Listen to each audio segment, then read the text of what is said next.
on today's episode. What would you do every day that you would love even if you were failing? Because the only promise I can make you about whatever goal you want is that it's going to be hard. Ultimately, a journey of 1,000 miles requires steps. You have to figure out what those things are that stand between you and that. Once you identify what it is that you're proud of that makes you feel good about who you are, you need to ask yourself one very simple question. Does that move me towards my goals or not? It's time to go inside Quest with host Tom Bilyeu, president and co-founder of the second fastest growing private company in America. And now, he's uncovering the universal principles of success. When you look at what holds people back, it's universally fear. Inside Quest starts right now. Thank you. Welcome to Inside Quest, everybody. We're the power station for your mind. Our goal is to deliver a continuous supply of energy to the grid of your success. While the show is a very selfish endeavor for me in that it allows me to bring on people that I really respect and pick their brains, at the end of the day, Inside Quest is part of our company strategy of bringing value to other people's lives. To that end, we'll occasionally be doing shows like today's where we spend all of our time answering your questions. But before we get to that, I just want to thank each and every one of you for engaging in this community. In true Quest fashion, we've gone from not existing to having hundreds of thousands of channel views and some seriously diehard fans, all helping each other to chase their own dreams. The opportunity to bring something like this to people and get the kind of outpouring of support that we're getting from everybody is really incredible, and we don't take it for granted. We've had people drive here from distant cities just to shake my hand. I had somebody offer to chauffeur me around in exchange for being able to ask me questions. We've got teachers who are having their students watch the show. That's a huge vote of confidence that we will work very hard not to disappoint. And people have sent me books and links to articles that they think will help me continue in my own personal development. And seriously, to everyone who sent me knowledge and engaged with this community on social media, I owe you a debt of gratitude, and you'll never know how sincerely I mean that. I really feel that at my core. You guys are helping to shape the man that I'm trying to become, and hopefully I can pay that back with this show. Last but not least, to the Reddit community that has intellectually nourished me for years and was so awesome when I did my AMA, I just want to thank you. So first up, let's see what we've got here. What exactly was it that broke you out of the matrix? This is coming from Instagram. Oh, this is going to be fun. At the Biggie Smalls. At the Biggie Smalls. On Instagram, what exactly was it that broke you out of the matrix? That's a really good question. Before we started rolling the cameras, I was talking to people. I know everyone wants an answer that's really simple, it's really codified, but the reality is when you finally start achieving something in your life, it's going to be when you're able to handle the nuances of what it means to grow and develop. So the truth is, it started with a string of little realizations that began to stack on themselves. But there's a few that I'll talk about that are the ones that I think of when I think about what finally got me out of it. And really a lot of this is summed up in Carol Dweck's book, Mindset, which unfortunately I did not read. As I was going through the process of figuring this stuff out, I was living the day-to-day nightmare of being thrown into the deep end of the pool, trying to figure things out in business with real money on the line, not at all knowing what I was doing, and trying to claw my way to success. But realization number one was that everyone is going to build their self-esteem around something. And being able to identify what you build your self-esteem around is critical. Once you identify what it is that you're proud of that makes you feel good about who you are, you need to ask yourself one very simple question. Does that move me towards my goals or not? And what I found was the thing that I was building my self-esteem around was being right. And the reason that I had built my self-esteem around that was for so many years, I had put myself in a position where I was always the smartest person in the room. So at one point, and you guys have heard me talk about this before, I actually referred to myself as the king of remedial jobs. And I said it with pride, and it really filled me with pride. And the reason that it did was I always went to apply for jobs where I knew I'm going to be the smartest person here. I'm going to be smarter than the person interviewing me. I'm going to be smarter than the other employees. And because of that, I'll walk in as the big fish in the little pond. And it didn't bother me as much as it bothers me now. It didn't bother me at the time that I was a king of nothing, that it wasn't moving me towards what I was telling people I wanted out of my life. So in realizing that I'd spent my whole life trying to be the big fish in the small pond, and it wasn't moving me forward, that being proud of being smart, well, it felt good, and that's actually really important to acknowledge. It felt good So I did it. Like, I don't know if you guys know Kelsey Grammer, had a massive cocaine problem for a long time, played Frasier. And whenever somebody asked him about his years doing drugs, he said, I need to point out, I enjoy doing cocaine. That was a big part of the reason I did cocaine. And I thought that's such an honest answer, and that's the one thing people don't really talk about. When you do dumb things in your life, it is almost certainly because that dumb thing is giving you something amazing. I loved being the king of remedial jobs. That felt good. Imagine walking into a job interview. Not only are you not nervous, not only do you not have any anxiety, you walk in knowing I am going to get this job. It will be up to me whether I want to take it. I'm in total control of this interview. And I would walk in and do that. But I was walking into like jobs I didn't actually want. I was just chasing that feeling of being smart. So realization number one was building my self-esteem around being smart was a losing strategy, because as soon as I encountered people who could actually help me reach my goals, then it was a problem because it attacked my self-esteem. So my business partners, Mike and Ron, you guys know them well, are just much smarter than me. Just on a raw horsepower perspective, the amount of data per second that they can process is greater than mine. Now, that does not diminish my self-esteem, because I realized after spending enough time with them that it was not wise to build my self-esteem around that. Like, if you're looking at a logistical problem and you compare yourself to Mike Osborne, you cannot help but feel badly about yourself if your goal is to be right? He's inhuman at that stuff. He sees the whole picture instantly and can pursue it. So I constantly found myself in a position where I was the underdog. I didn't know as much. I was feeling stupid. It was making me feel badly about myself. And in a desperate attempt to not feel badly about myself, I started arguing for my ideas. Which brings us to the next thing, which is you have to get over, not invented here. And it's the syndrome of the weak. People who want their idea to be the right idea without regard for whether or not it moves everybody towards the stated goal, those are people who have built their self-esteem around the fragile desire to be right, to be smart, to be better, right? And it is super fragile, because as soon as you encounter somebody better, smarter, faster, stronger, instead of learning from them, being inspired by them, they're diminishing you because you're comparing yourself to them in a really ignorant way that doesn't move you towards your goals. So I was arguing for these really dumb ideas. Usually I would lose, and okay, that's fine. There's safety in that because they would keep us moving towards our goals. But every now and then I would win. And when I managed to convince them of a dumb idea, I was immediately struck with panic, because I had a stated goal. At the time, this is no longer my stated goal. I feel very compelled to make that clear. But at the time, my stated goal was to get rich. So here I am, my stated goal is to get rich. I want to get rich. Here are these two guys. They know how to get rich. They've done it before. They're willing to teach me. They're telling me to do this. But because I so desperately want to be right, I fought for this, and now I just won. And now I'm thinking, oh shit, if they're right and I just convinced them that they're wrong, and what I really want is to get rich, this could be moving me away from my goals. And that was the beginning of me finally getting free from the matrix, was realizing that I needed to, and this is the third thing that helped me out of the matrix, I needed to do one thing of every decision and belief that I had to do one thing. I had to check it against whether or not it moved me towards my goals or moved me away from my goals. And I made a decision that no matter what, no matter how difficult it was, I was going to only do that which moved me towards my goals, even if it was really painful, even if it was really difficult, and I was not going to do that which moved me away from my goals, even if it was really fun. And those three things collectively, and there's a ton of nuance around them, but those three things collectively were what finally got me into a growth mindset.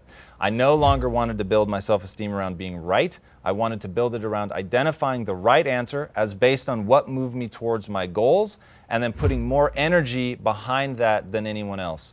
And I began to build my self-esteem and my confidence by being that energy source, by being the one that was willing to push it through. And I'm sure we'll get to this later, but the story that we tell ourselves is incredibly important. And those three things really changed the story I was telling myself. I just stopped saying I was the smartest guy in a room full of really dumb people and started focusing on learning at all times. All right. Clarence, you had a question? Okay, so I know that you have stated that you are reluctant to take on a student. I also know that you have stated that you are a Jedi. What would it take for somebody to, one, become your Padawan, and what would be the first 3 tasks that you gave them? Well, first and foremost, as I'm trying to become a Jedi, That's what I want to be. For me, life is that eternal quest, so I won't be foolish enough to stamp myself a Jedi. That's the thing that I love chasing. What would it take for me to take on a mentor? I'm going to be honest with you, and it's an ugly answer. And the truth is, if taking on that student moves me towards my goals, I'll do it. If taking on that student does not move me towards my stated goals, I won't do it. So the best example, Nick Robinson, yep, he's here in the background. When Nick started, Nick was my protege, plain and simple. We used to use that language. I was his mentor, he was my protege, and I wanted to build him up and ultimately wanted him to take over my job. So in the beginning, for me, I was the head of marketing. I did everything. I micromanaged him, and he ran everything by me. And he was so focused on getting better that it was a sight to behold. And every nugget of information that I gave him, every hard-won piece of knowledge that I had that I gave him, he put to amazing use. So it was like, whoa, here's somebody, every bit of energy I put into them, I get back out at some multiplier 2 times, sometimes 10 times what I had put in. He's driven for his own reasons. And then over time, he became the master. And it was beautiful to watch. And we actually had conversations about what does it look like for a protege to stop being a protege, to step into their own and finally become a peer. And having gone through that, it is a beautiful process. But it is when people have the right mindset. It can be an ugly process, where the master is terrified that the student will know as much, if not more than they do about something. And knowing when to play that card. But again, that's a fixed mindset. I don't have that, so it's a very easy transition for he and I.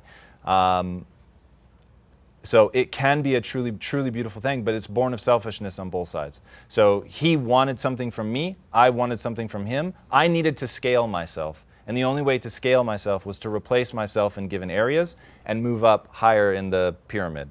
Because if I'm there every day having to make the marketing decisions, I can't do the other things that the company needs. But if I can train somebody in the way that I think, who will view the world the same way that I do, but is their own man, can make their own decisions, is a truly autonomous being with pride and joy and energy that I don't have to supply, now you've got something. Next one up here. This one is from @Langlock. What are some unspoken business rules more people need to know about? Yeah, I like the question because the things that I learned by running businesses is very, very, very different than what you're going to learn by actually going to school. And you'll hear my thoughts. I think school is valuable, but it's not necessarily teaching you the things you use on a daily basis. So here's the single most important thing that you need to know about business that you may not be aware of now. You'll have some weird inkling in the back of your mind just because you feel it every day when you come into the office, but you don't think it's okay to acknowledge. And once I finally realized, I'm just going to acknowledge this. I'm going to stop pretending it doesn't exist. Everything changed. And that was that you guys are all people. I'm a person. I have hopes and dreams. I have pettiness, I have selfishness, I have insecurities, and if I deal with the world, it's, if you guys know who Dan Ariely is, absolutely brilliant mind, this guy's amazing and lights me on fire. Wrote a book called Predictably Irrational, wrote another book called The Upside of Irrationality, and he talks about how economists always look at human beings as if they are what's called an econ, that they make perfectly logical decisions at all time. But the truth is people don't. The truth is people will argue for a dumb idea because it's theirs and because they build their self-esteem around being right and it makes them feel right. And if they can just win that argument and feel right, they will get a secretion of dopamine in their brain and they will be rewarded for fighting really hard for that really stupid idea simply because it's there. And they may not even understand why they're doing it. So if they don't understand why they're doing it, I sure as hell better understand why they're doing it because I'm all about these are not the droids you're looking for, which is about influence. Why do I care about influence? I care about influence because businesses are built on people. People have all these weird bugs in the system. They act fucking weird. Like people act weird, they act crazy. They act at total odds from what they say they want. It's really bizarre. And one of the things, it's bizarre until you really get into the psychology of why it is. Once you understand why it is, then you can have some influence over it. So that really is the thing nobody talks about. And I'm always weirded out how nobody talks about emotion. Nobody wants to connect. Brene Brown talks about vulnerability. If you don't know Brene Brown, look her up. Dude, I will be the most vulnerable cat whenever, because it tells people I'm real. It gives you real insight into me as a human being. Now, why is that important? Because you know I wouldn't do it if it didn't move me towards my goals. So even vulnerability for me is a strategy. But the reason it works is because I'm opening myself up as a human being. You're connecting with people on a real level. It is just a truth. Human beings want to connect with authentic people. And the people they distrust the most are the ones that they can't understand their motives. When you don't understand someone's motives, I'll speak for myself. When I don't understand someone's motives, they freak me out. I can feel them trying to move me around the chessboard, and I don't know why. I don't mind when I feel someone moving me around the chessboard when I know why they're doing it, because then I can decide if I want to move or not. But if I don't know why, there's just that resistance to being moved, the unknown, the unease that causes. So once I fully accepted that I was dealing with humans, that they didn't want to feel me moving them around the chessboard, that they would respond if I opened myself up to them, they would open themselves up to me, that they would open themselves up to each other, that we could really get some teamwork and some cohesion. If I hired for compassion, which is it just works in human societies. Humans are a social animal. Why does ostracization hurt emotionally? Because it's the most dangerous thing that could happen to you on the plains of the savannah. If you got ostracized, you got eaten. It was that simple. So for us, as a survival mechanism from an evolutionary psychology perspective, we've got to be able to bond and connect with other people. And once I finally realized business can try and abstract itself from that, it can try and rise above that with suits and ties and code of the way that things are supposed to be done and acting professional, I don't act professional. Literally. And if you guys have ever been with me in a high-level business meeting, Yemeni's going to back me up. I won't say the name of the company, but one of our largest customers, in their corporate headquarters, I had one of them crying because I was just being real about my story and why I'm doing this. And they were touched. And it was like, okay, now I have, true? Very true. I have connected with this person on a real level. I'm not trying to manipulate them. I'm trying to be honest about why I'm here. I'm being honest about why I fight. Now, that was weird for me in the beginning. It was weird for me to reveal so much of my truthful self because I really had to accept being rejected. I had to put myself out there in a vulnerable way because they could have laughed and been like, that's so ridiculous. What do you know about business? You're just a kid. But they don't. It's all about humans. Humans, humans, humans. If you are dealing with humans, don't fall prey to the structure that people try to put around it. It won't work long term. Any other audience questions? Yemeni. We're a goal-driven company, and whatever goals we set for ourselves, we want to drive toward, and we have a lot of discussions around what it takes to accomplish goals. But what do you do to set your goals? How do you think through of the goals that you want to set for yourself? So goals for me are critical. Because I weigh everything against them, I always have to think, is that really a goal that I'm prepared to set for myself? Because I will hold that against me every day, 7 days a week, 24 hours a day, 365 days a year, truly. And I've had goals haunt me because you choose poorly. Chasing money, that was a poor choice. It was a poor choice. And it really led to a problem that lasted 8.5 years in my life.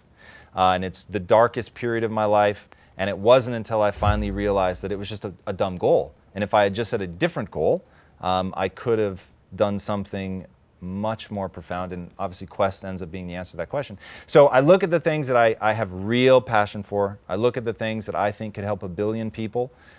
If it can help 1 billion people and I can feel good about myself while doing it, and it's something that I want to learn about, those 3 are probably the really big ones for me. And that third question, this is something I talked a lot about in my AMA on Reddit. You need to identify whether the business that you're thinking about starting, whether you want to know more about that business than any other human being on the planet. Because you might see an opportunity to make money, as we did with security software, but the question I didn't ask, that was our last company, the question I didn't ask was, do I want to know more about security software than anybody else? And I didn't. And because I didn't, I wasn't reading about it on the weekends. I wasn't taking Uber so that I could take notes on this really cool book that I was reading. And therefore, the people who did care about it, the people who were doing those things, they ate our lunch. They just had an easier time innovating because they cared. They wanted to know about that stuff. They weren't incentivized to do it. So when people ask, like, what should I, it usually comes in the form of what should my business be, like what business idea should I chase? The answer is, what would you be reading about even in neutral? What would you be doing if you didn't need to do it? What's that thing you turn to for pleasure when you've got free time? That's the thing that you should be doing. And when people say that they don't want to do that because they're afraid that they will fall out of love, that's literally crazy to me. That's so crazy. You've done something wrong in the way you set your life up if you can't go all in on that thing that you're deeply passionate about, right? To me, I liken it to love. If you think I don't want to be around my spouse, I can tell you one thing, you chose poorly. If you want to be around your spouse, go all in, man. That's a great sign. Like, I wanted to marry my wife, I wanted to live with my wife, be with my wife works at the company, we work side by side in the same department, like, because I am all in. You want to pick that thing no matter how weird and bizarre. If it's video games, own it. It's video games, rad. Find a way to do that. If it's sports, awesome. There are 1,000 entry points into sports that do not require you to put pads on and go on the field. But whatever that thing is that you would do in neutral, make it the central focus of your life. The central focus of your life. Give everything to it. All right. Ace from Texas. You mentioned you wasted a large portion of your life before Quest. What did you do during those years and how did that change? I think this is from Reddit. I hope the answer that I actually gave was that I sold that time cheaply. I learned an immense amount in that time. It's where I codified all the lessons about what not to do. And I liken it to learning like a child. How does a child learn? A child bumps into shit. They fall over. They hit their head on stuff. They cry a lot. They freak out. But slowly but surely, they start putting all this stuff together. And any parent will tell you, it is one of the most beautiful things to witness in your life ever, is someone who's learning and learning at that rate, because it's so transformative. That period was emotionally devastating because I had the wrong goal. I was chasing money, only to find out that chasing money in something that you don't care about, so you're spending all that time that you want to be reading about video games, playing video games, reading about nutrition, science, whatever it is that you wanted to be doing, you're now forcing yourself to grind it out and slog through the thing that you don't care about so that you can actually compete. So that was tough. But at the end of the day, it was a useful period in my life in that it taught me a lot of lessons. What changed for me was as those lessons began to stack up, I realized one simple thing, and this really became the defining moment where we decided to sell that company and start something from scratch. And it's one of those things, I know in hindsight, Quest seems obvious, and I know it seems like, yeah, of course, and look at what it's done. You guys made such a great decision. We did not make this decision because we thought it would be a great business. That's not why we did it. We made this decision because this company was the answer to one simple question. What would you do every day that you would love even if you were failing? And that was it. What would I want to wake up and do every day even if I was failing? And the answer for me was I wanted to save my mom and my sister. For Ron, it was he wanted to solve nutritional challenges that other people thought were impossible. And Mike saw an opportunity to get his hands dirty. And I mean that literally. It was that simple. He wanted to go back to building stuff, to thinking through problems that he found incredibly interesting. And I wanted to help people. And that was it. And I thought, okay, if we're falling on our face every day doing that, like I can get behind that. And then as it got going and I realized, what makes passion interesting, and I try, and this is just me, and I know many people vehemently disagree with this, but for me, evolutionary psychology gives me a context with which to understand my own behavior. Passion is one of those things that seems so universal to me in its ability to make somebody better at something. So I started asking the question, why? Why does passion make you better at something? And I realized the biggest thing that passion does is it gives you resolve. It gives you energy. Because the only promise I can make you about whatever goal you want is that it's going to be hard. Whatever goal you set for yourself, if it's big enough, obviously, I'm going to tie my shoe. Okay, sure. But if you're going to set a goal for yourself that's big enough to excite you, big enough to scare you, it's going to be hard. Running a business is hard. Being a parent is hard. Being the best employee at a company is hard. The only thing I've seen that gets people to fight through that difficulty is actually two. One is desperation. A truly desperate man is a man to watch, because desperate people will do the craziest shit to get out of their situation. I fully respect that. And that's how in the beginning, when we were purely manufacturing and we were in Compton and then in Paramount, I was meeting some of the most intriguing human beings I've ever met in my life because they grew up hard. They grew up hard. Generational poverty. One guy held his father while he bled to death from a gunshot wound to his head. Another lay face down under a hail of bullets as his best friend bled to death from a shotgun blast to the stomach. Literally watched him try to hold his own intestines in. Another one, his sister, and these are people that still work here, by the way. Another one, his sister was shot in the heart with an AK-47 when she was 12 years old, died. That's an unimaginable place to come from. But now imagine how hard they worked. Imagine, those were the guys that I didn't have to ask to show up at midnight. When something broke at 1 a.m. on a Saturday, I didn't have to ask those guys to stay. They were there because they were trying to make something happen in their life. So desperation is powerful. The other one is passion. When people are truly passionate about what they do, you just get a chemical rush. You get the energy. You become more resourceful. When someone who doesn't have passion because they don't really want to be there anyway, they will give up way easier because they're not having a good time. It's not in them. There's an awesome quote. I'm paraphrasing, but you'll get the idea. Don't try to change the world unless you seek change the way a man whose head is on fire seeks a pond. That is so true. Like, imagine what that would be like, right? Your head is literally on fire. Your ass is going to find some water. You will mash your head into the side of a rhino if you have to put it out, right? Like, you're putting it out. There is an immediacy to that need that gets humans to do incredible shit.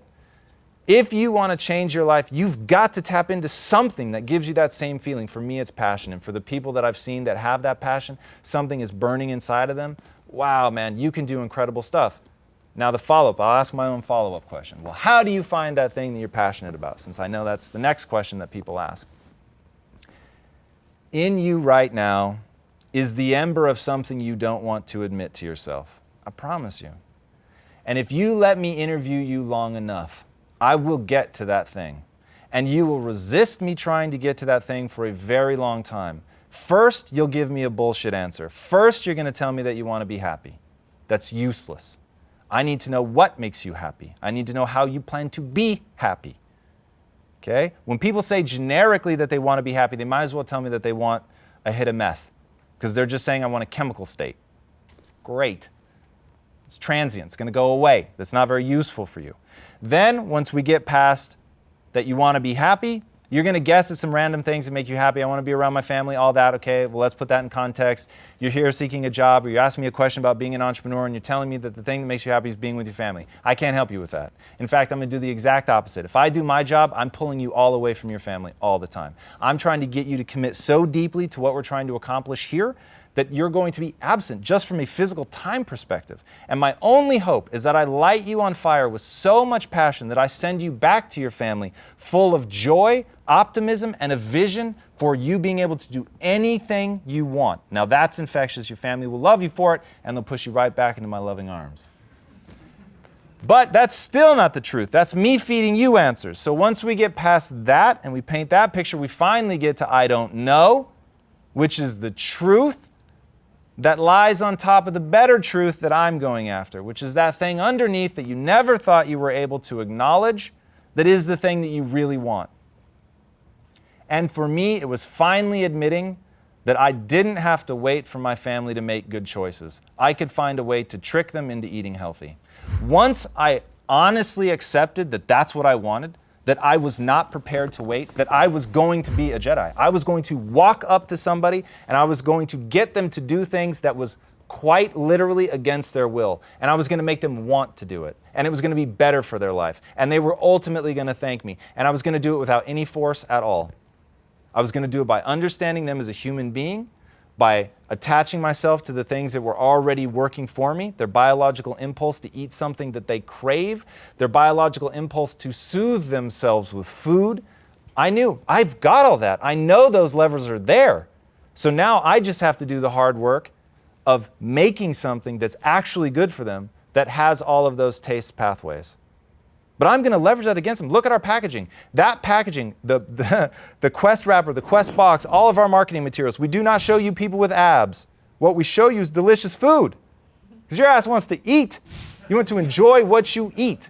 And I'm trying to leverage that against you to get you to do the most beautiful thing you could do for yourself. And that was it. But it was finally being honest, right? I finally had to be honest with myself. I'm not chasing money. That didn't fill me with pleasure. I hope that money comes. Money's powerful. It's access to resources. It will let you do things that you can't even begin to imagine yet. And I'm not a guy that would ever say, oh my God, if I had $1 billion, I just wouldn't know what to do with it. I know exactly what I would do with $1 billion. So that isn't my problem. But tapping into something that gave me that immediacy of feeling good, feeling like I had this grand challenge, feeling significant, which is my personal motivator. Feeling significant, feeling like I'm impacting this world, right? Not just the people sitting around me, but this world. That gets me up in the morning, that gets me going. So once you get to that thing that you just, for whatever reason, I use video games a lot just because it's one thing, at least when I was growing up, your parents told you it was stupid, they told you you were wasting your life, but in your head you're like, but I really love this. Like I'm not killing time, you understand that, right? Like I'm angry, I'm about to throw stuff at my TV, like I'm not having a good time, but I love it. There's so much drive and passion for things like that. It doesn't have to be video games, but what is that thing that you don't feel like you can admit, that you want to know more about than anyone else on this planet? That the more you went into it, the more you learned about it, the more you obsessed over it, the more you acquired the skill set needed to be great at that thing, that you were having a better and better time, and that what would failure look like? Could you fall on your face every day? Could you be ridiculed by your family every day for this and still love it? If you could, that's your thing. But you've got to be prepared to be recursive. You've got to go back in yourself and keep asking that question until you get to the answer. I can't hand it to you. Right? I can't tell you, go meditate, you'll figure it out. It's already there. It niggles at you right now. Right now, everyone listening to these words, I promise you, they know what it is. They just don't want to say it because it might be something that embarrasses them. You got to be bold enough to live the life you were meant to live. That's just that. I can't give that to you. Ray, what's up? All right. Well, thanks again. And my question is, if you had a choice to interview somebody in this company, and that's outside of Nick, Ron, Tom, Yemeni. Sorry, boss. Who would it be? To interview on IQ? Yes, sir.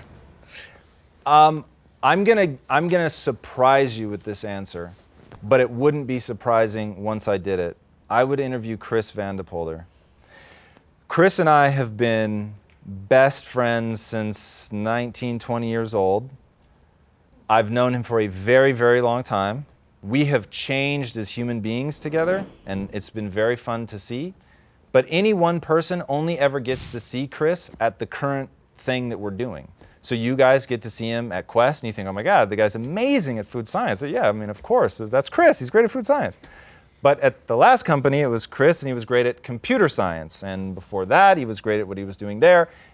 He is the ultimate embodiment of a learner. It does not matter what endeavor you encounter. He will play at the highest level. And to be able to ask him those questions, the things in his mind that have led him to that, because the way his mind works is utterly fascinating. He's very much in Mike's camp, where he's not bombastic. He's never going to be the guy calling attention to himself. He's just quietly assassinating every skill, every problem in front of him. It just gets done. And that's how he's always risen up. You don't even have to tell people about Chris. Literally, just have him there. And in 3 months, everyone will be trying to get on his team, trying to have him lead the project, whatever that looks like, because it will get done so well. And he's able to rally troops, and he's able to let people shine. Because there's two kinds of leaders. You get leaders who like other leaders, and you get leaders who hate other leaders. Chris likes other leaders. So he attracts the highest caliber talent because he's not afraid to shine himself, and he's not afraid to let other people shine. He's not insecure like that. I'd love to know, to you, what is a good friend? You sure you're ready for the answer? You can't handle the truth. Here it is. This one's really easy. This is one that people really get intellectually, but when you have to go to embody it is when it gets hard.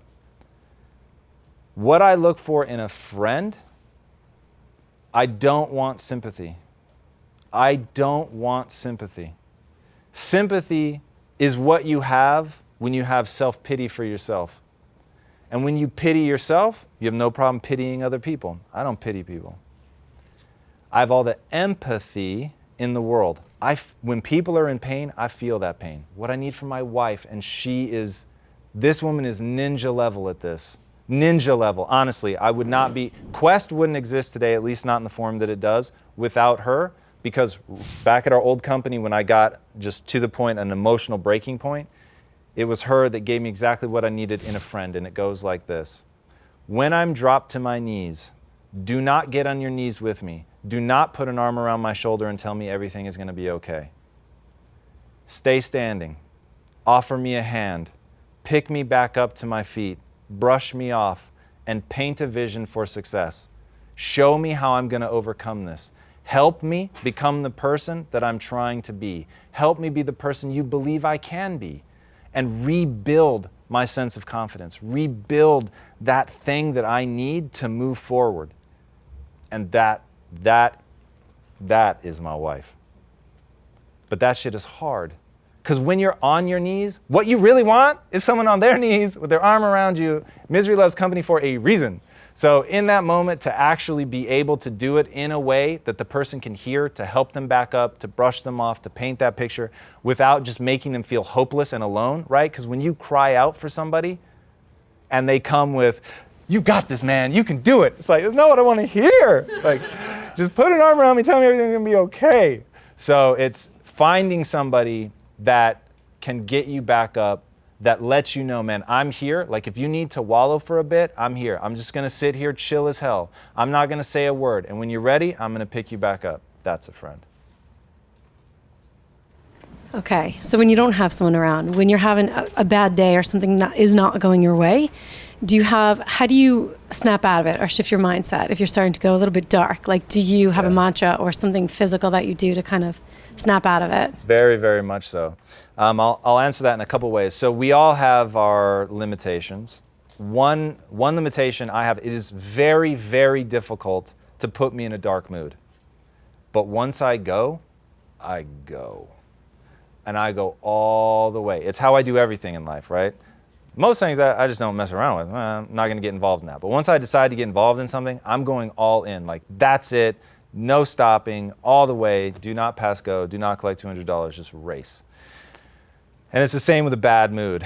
And we actually got a couple questions like this on Reddit. So for the peeps, sorry, I don't have quick access to your screen names. But for the people that ask this question at home, in my marriage, it is very clear to me that amazing communication, amazing relationships do not happen by accident, and they take a lot of work. And I don't mean work in that it's a slog or it's grueling, it's beautiful. And I've gotten nothing more rewarding out of life than I've gotten out of working to build a sense of trust and communication with my wife.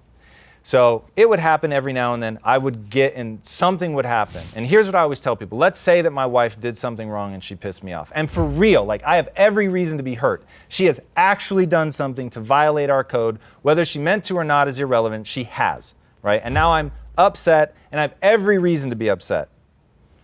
So then I'd just be pissed off all day.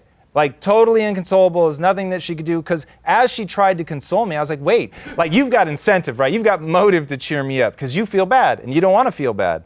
But you actually did something wrong, and that wrong must be punished. And then I would find that we'd lose an entire Saturday. And with enough time passing, finally I'd be like, I just didn't feel it anymore, right? The anger had dissipated and I was no longer angry.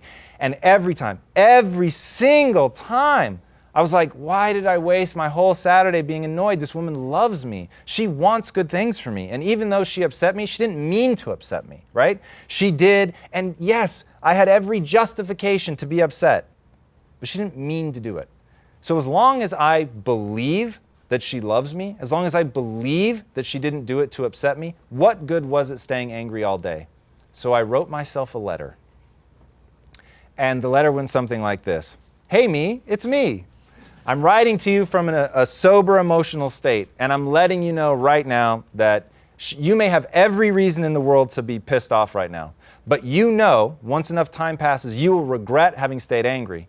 The other thing that you know is that if you fake a smile long enough, that smile becomes real. That's real, by the way. You can look this stuff up. It is amazing. So right now, this is actually how the letter read. Right now, no matter what just happened, I want you to laugh out loud. Go ahead, laugh out loud. And I would force myself to laugh out loud. In the midst of my fury, having been hurt and upset by the one woman who's supposed to love me, and I would force myself to laugh out loud. And it worked. And I gave her that letter. And I said, the next time I get pissed, read that letter to me. And I said, I'm not going to want you to read it, but read it. She only had to read it once. It was so powerful, and I laughed out loud, and I felt like such an ass laughing out loud at the height of my anger that then it really was funny. And I really did laugh, and it really did clear the brain chemistry, and I really was then in a much better mood. And then I thought, whoa, could I get to an emotional level where I can stop myself from needing the letter to be read? Because I know now that these tricks work. I know now all the things to say to myself to get myself to that point. So can I completely break out of this paradigm of allowing myself to get trapped in an emotion that does not move me towards my goals, right? Because of everything I do and believe and feel, I ask, does it move me towards my goals or not? And if my goal is to have a wonderful Saturday with my wife, allowing myself to stay angry does not serve me. And so I just worked at it and got better and better and better and better and better being a timeline, right? So if at first it took me 8 hours, I got it down to the point where it takes me about 3 seconds. Usually I can stop something even from registering on my face, and then I will explain in a super calm way to this woman whom I know loves me very, very much, wants good things for me, has proven that she wants good things for me, has had chances to do me dirt and never done me dirt. This woman who has so much credibility with me emotionally that I'm just going to let it go and speak very calmly and explain even when it was a petty reason why something upset me. And by acknowledging it and her then reciprocating that she acknowledges that even though that emotion may be petty of yours, may be based on an insecurity, she hears me and understands that it's something that did upset me and then gives her a chance to qualify, explain, whatever, and we move on with the day. That has been incredibly, incredibly powerful for us. Now, as it relates to business, one thing that I always try to get people out of, don't ever sit in a belief, a mental state, anxiety, worry, anything, unless it's moving you towards your goals. If it's moving you towards your goals to sit in a state of panic, then sit in a state of panic. If it's moving you towards your goals to worry and to hate yourself, then worry and hate yourself. But if it's not moving you towards your goals, stop. Stop. Like, why are you doing it? The only answer is you're doing it because you believe you need to be emotionally punished, and you're the only one to dish that punishment out. And then I will ask you, does punishing yourself move you towards your goals or not? And if it does, great. But if it doesn't, stop. Or you're doing it because you're truly a slave to your emotions. Don't be a slave. Don't be a slave in anything. Don't be a slave, okay? Don't be a slave. And that realization changed my life. All right, let's take one from the internet here. Oh, your username is weird. Username, it's binary code almost certainly, so zeros and ones. Is it wrong that all I want to do with a business is make money? It's not wrong, it's just not very effective. So let's go into, of all of our decisions and beliefs, we ask one question, does it move towards our goals or not? I have found that the worst way to make money is to try and make money. The reason is that now, especially because we live in a hyper-connected economy, Seth Godin calls this the connection economy, the rise of social media has really made even business transactions all about connecting with somebody, a group of people, whatever. And the way to connect with people is to be authentic and to bring value to their lives. So if your sole goal in building a business is to make money, that's fine as long as you can do that by adding value to their life. I will just say that adding value to someone's life requires a few things. One of them is knowing more about the product or service that you're going to use to bring value to their life than anyone else in the world so that you can outperform the competition, which means you're going to have to go down a rabbit hole. I'm just saying choose a rabbit hole that means something to you, that's very meaningful to you. And in that rabbit hole, that mission, if you will, hopefully you will find something that is far more compelling than money. Because here's what happens with money. Money is less and less motivating the more and more you get of it. Missions, on the other hand, the closer and closer you get to making it real, the more momentum you have behind accomplishing your mission, the more energy you have, the more people you can attract to your mission. And it just keeps going, and it's a virtuous cycle. Money will tap you out. It's kind of like people say you sleep your way to the top. You don't sleep your way to the top. You sleep your way to the middle. If you're going to build a business based on money, I promise you might get to the middle, but you're never really going to build a huge business. And I'll use two of the richest people as examples of that.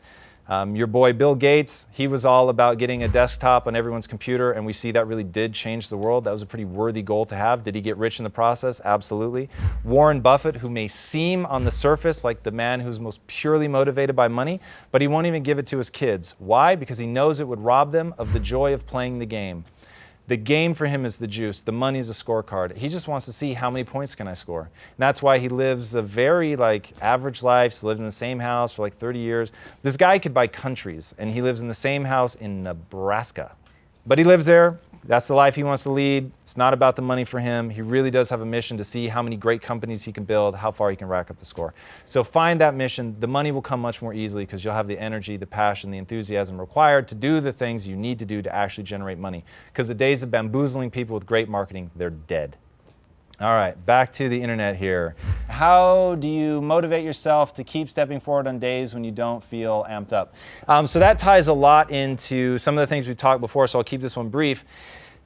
I really do ask myself of every decision I make. So, hey, I'm laying in bed and I really want to snooze it one more time. Would that move me towards my goals? Yes or no? Now, that's an intellectual game, and at some point you have to make it emotional. It's got to become visceral, otherwise you won't have the energy to actually get out of bed. It's also important to note, despite what people tell you, motivation is not, I repeat, is not a limited resource. Think about this. You just ran a marathon. Man, you are tired. You're wiped. You fall over. You couldn't possibly run. And then you see the person you love most in the world about to get attacked by a lion. You get up and run over and get him away from the dangers. That's that, right? In that moment, you would find something within you that you didn't think was there. Like people would jump out of hospital beds, like whatever it took, because now the motivation is strong enough to get you to act. So the next time you're feeling you're not feeling amped, how am I going to drag myself out of bed? That is a motivation problem. You're not feeling connected to your motivation, or you don't have motivation. So I use the intellectual trick of asking myself, does this move me towards my goals, yes or no? Once I realize that getting up and being active, even when I don't want to be, is what moves me towards my goals, then I find a way to make it emotional, and I start thinking about the results. So I'll use the gym, because as you guys know, I hate the gym. But I go to the gym 5 days a week without exception because of what it does to my mind. To get myself to go into the gym, I don't think about the suffering that I'm going to have to endure in order to get the results that I want. I start fantasizing about what it will be like. And I remember before I had six-pack abs, that was an awesome fantasy. I couldn't imagine. I grew up the chubby kid, so the thought of having six-pack abs, them being real, was like someone telling me that I could hide a unicorn under my shirt. It was just too amazing to pass up. So you just start focusing on that. Focus on the result. Focus on the thing that actually gets you excited. And if nothing gets you excited, do something else. All right, back to the internet we go.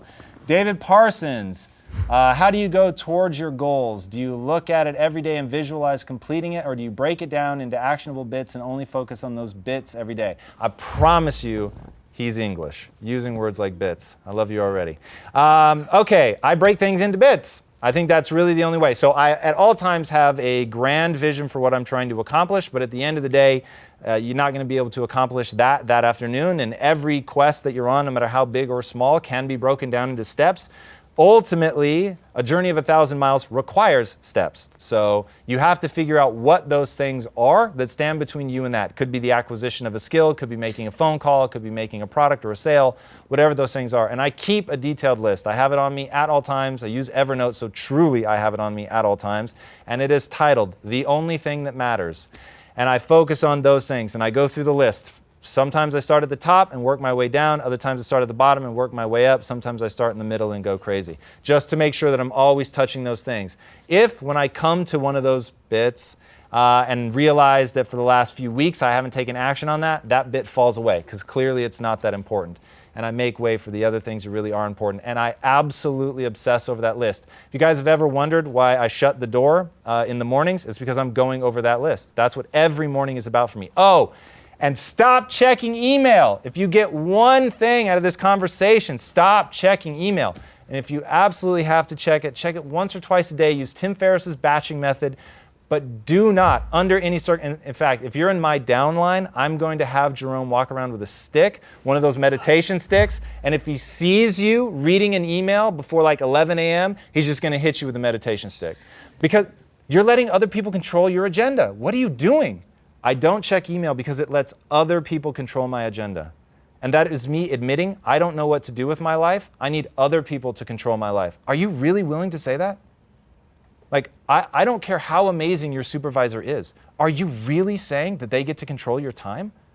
What? Like, your supervisor should do one thing and one thing only: set the objective. The way I see it, as a boss, I can either tell you what to do or how to do it, but not both. Because if I tell you both, you become a puppet, and I've yet to meet a human being that enjoyed being a puppet. Therefore, puppeteering you does not move me towards my goals, because I want to attract the highest caliber talent that this world has and keep them here for a very long time. If I puppeteer them, they will leave because it's not fun. You don't get to see what you're capable of. You don't get to struggle and fail and learn and grow. So don't let other people tell you how and what you should be doing. And that is exactly what you do with email. You respond. You let that person have that time and pay attention to that thing. That is criminal to me in the extreme. And people are doing themselves a disservice because I say in a funny way that I don't check email, and I say it so loud and so aggressively that people just sort of, it's become a bit of a joke around here. But I'm deadly serious. I don't check email because I'm not going to let anyone else control my time. I am way too hell-bent to actually achieve the goal of ending metabolic disease. So every decision I'm asking, is this going to end metabolic disease or not? And what are the chances that my inbox happens to be in order of the things that I need to do to end metabolic disease? Can we all agree it's 0?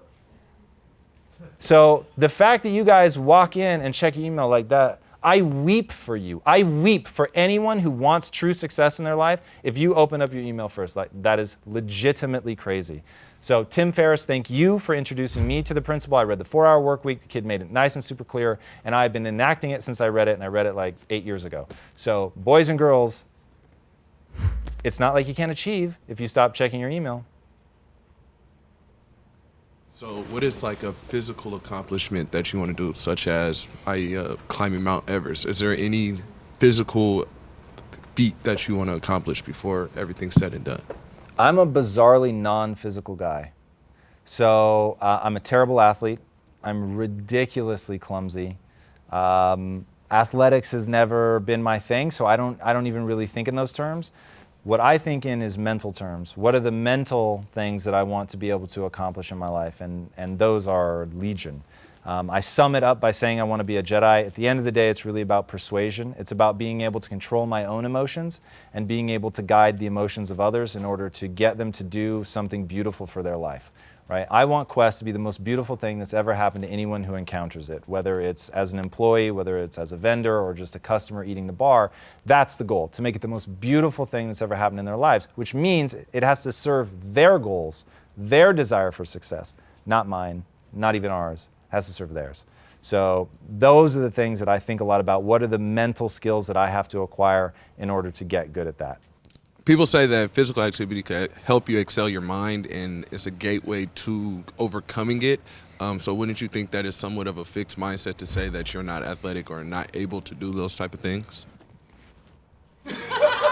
I have mad respect for you right now. So let me answer it in a different way. Being physical is incredibly important to me in the way that it lets me access my mind. That's why I start every day, Monday through Friday, and I do cardio on the weekends. But Monday through Friday, I lift weights and do cardio. And I do that as a way to access my mind. I believe that I could get good at sports if I wanted to, but it's not important enough to me. And I like to stand next to Ron, who's significantly bigger than me, and I like to say, you can see this is exactly how important muscle mass is to me. Because if it were as important as it is to him, I would look like him, but it's not. And that's as important as it is to him. Otherwise, he would look like me, right? So you can, when you look at people, you can see what's important to them. Like that to me isn't a knock on me. My body is an exact representation of how important it is to me. I want to be lean, I want to have muscle mass, but I'm not interested in putting in even more time of doing the calculus of figuring out how to add more size, or even just suffering more and doing more. I could do it, I could figure it out for sure. Look how many amazing people have done it, and they've done just awe-inspiring things with their body. That's just not my gig, right? I'm trying to get in and out of the gym as fast as I can so I can get back to reading. That's my shtick. But I do love that you called me out on a potential fixed mindset. All right, we've got time for a couple more questions, so if we've got some in the audience.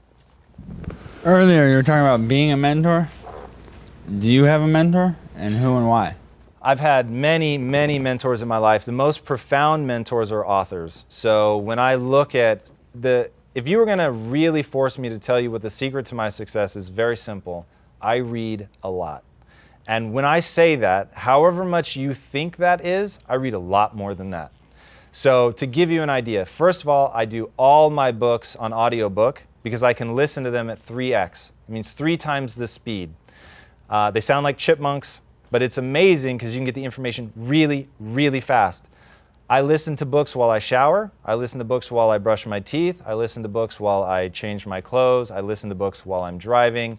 I try to listen to books 365 days a year.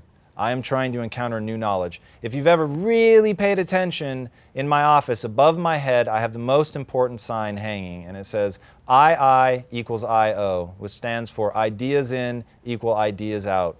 If you really want to come up with new ideas, things that are uniquely you, you've got to cram your brain full of all these other ideas that are out there. Because it's not about having a unique idea, it's about making unique connections between those ideas and using them in a new way.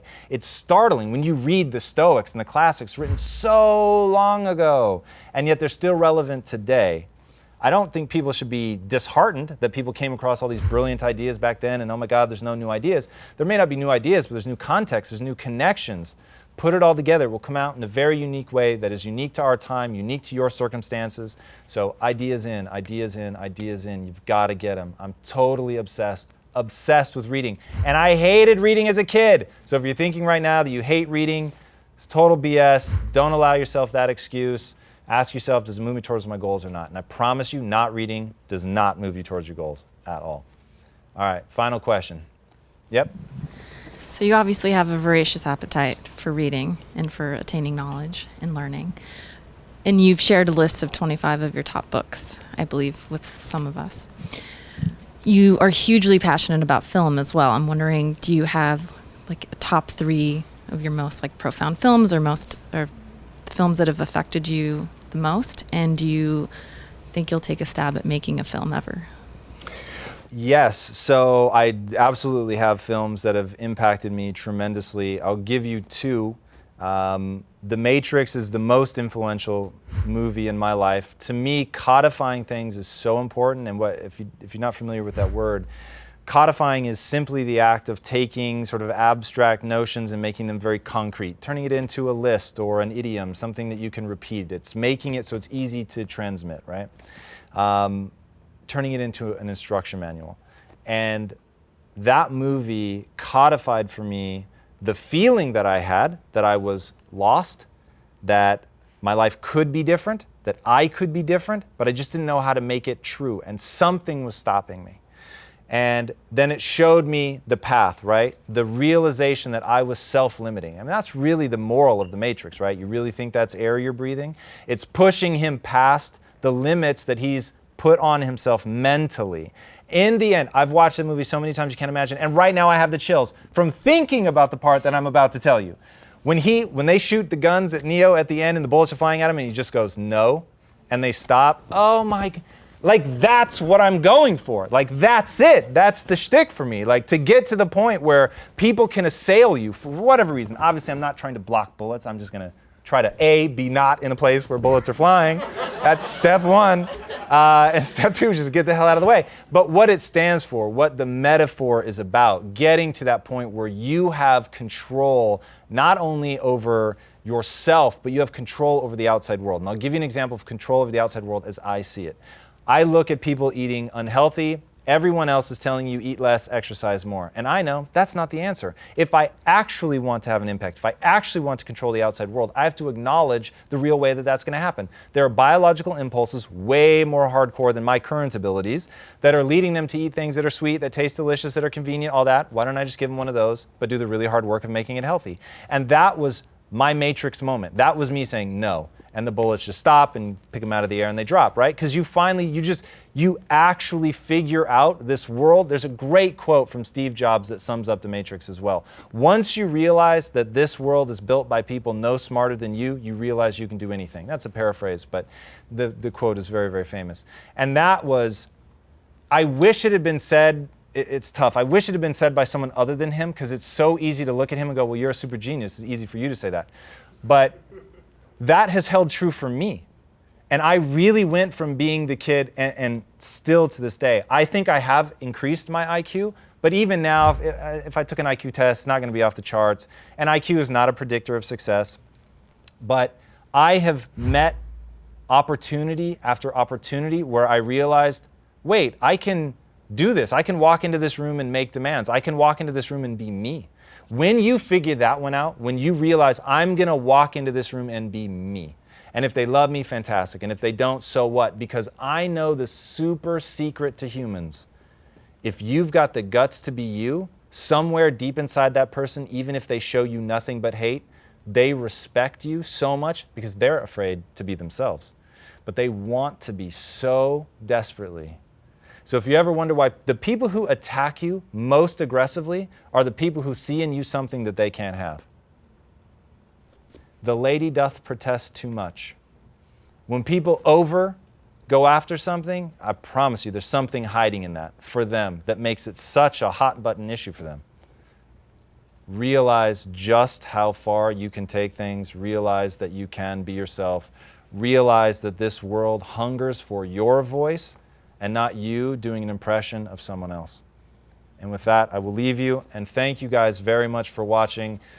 Thank you for being a part of this community, for making this community vibrant. Connect with one another. Send us all the ideas that you have, any questions for future episodes, guests you want. If you haven't already, be sure to subscribe. If you're not already following us, follow us on @InsideQuest. You can follow me at Tom Bilyeu. Until next week, hopefully I will see you guys on Twitter and Instagram. Take care. Thanks for joining us.